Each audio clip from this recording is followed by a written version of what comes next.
Verse 584. Considered one by one, combination is there. The world appears to exist, but nothing is really existing. It is not as it is conceived by the philosophers. When combination is dissolved, nothing is left to be seen. So the world as it is conceived by the philosophers, this is as it is conceived by you and me and everybody else. At some level we're all philosophers because we've got ideas about the world. And a very prevalent idea is that the world is made up of things. This is a philosophical idea. And you might wonder, that given that this idea is so prevalent and met with such widespread automatic assumption, tacit assumption, perhaps there's something to it. But really, the whole idea of combination, considered one by one combination, is there. Well, we need to come back to the attention once again. For something so important, for something so immediate, essential and so on, the attention doesn't seem to be something that's given much attention. What do you know about the attention?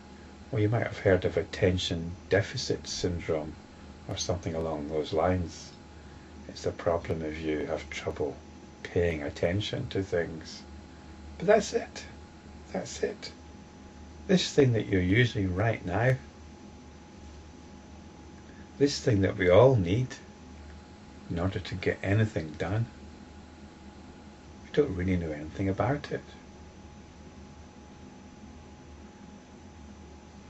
So let's begin. You're listening to these words, so your attention is on them. And then perhaps your attention moves to ideas provoked by these words.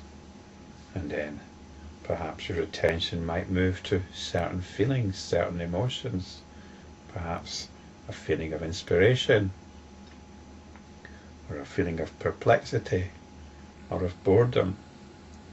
And then it comes back to these words, and then perhaps it catches something out of the corner of your eye, out the window perhaps. Perhaps somebody's walking by, or a bird's flying across the sky.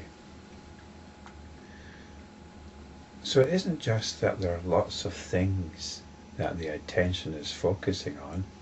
The key word there is actually focusing. The attention is focusing. It is like a searchlight with a focused beam flashing here, flashing there. It could be flashing to some object or entity that we regard as external, but it can also be caught up in things which we regard as internal, sensations in the body, feelings, moods, thoughts, or whole scenarios. Our attention can focus on a whole scenario within our imagination. And even though it's a whole scenario, it's a very tight focus. The attention is very tightly focused. And it's this that gives rise to combination. The fact that the attention is in narrow focus. And so it can move all over the place, bringing all sorts of things into its narrow focus. So this gives us a world which appears to exist, and we're told that nothing is really existing. It's all because of a narrowing of the attention. When combination is dissolved, nothing is left to be seen. So when combination is dissolved, well, first of all, we get rid of the idea that there are separate things. But on a more practical level, on an experiential or existential level, what we can do is look at the focus of the attention and broaden it. So you're hearing these words, you're perhaps observing the video, but expand your attention, at least visually, outwards to encompass everything. And visually you'll come to about,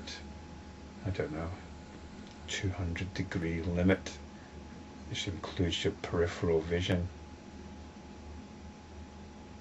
So expand the attention, but expand it to also accept all sensations and all input from the other so-called sensory channels. So we're including all sounds as well, and feelings and sensations. And if you can broaden the attention like this, well, you've come back to awareness. This is awareness. Not focusing on anything particular, but allowing the whole stream of experiencing to carry on without focusing on any particular aspect. And if you do this, well, then combination is dissolved, because really we're now centered in expanded awareness, which is simply the attention which has been broadened to the maximum extent.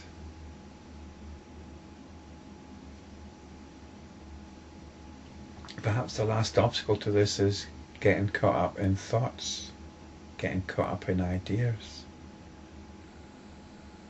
We always seem to want to indulge these, but these are also things that the attention narrowly focuses on.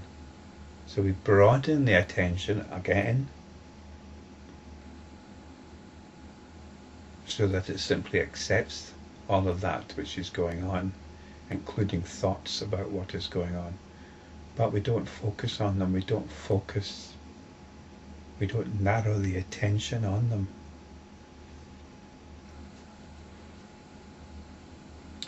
So it's quite simple, really.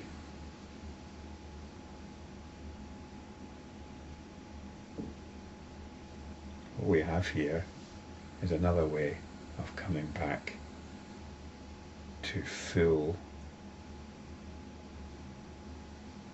quintessential, primordial, liberating awareness.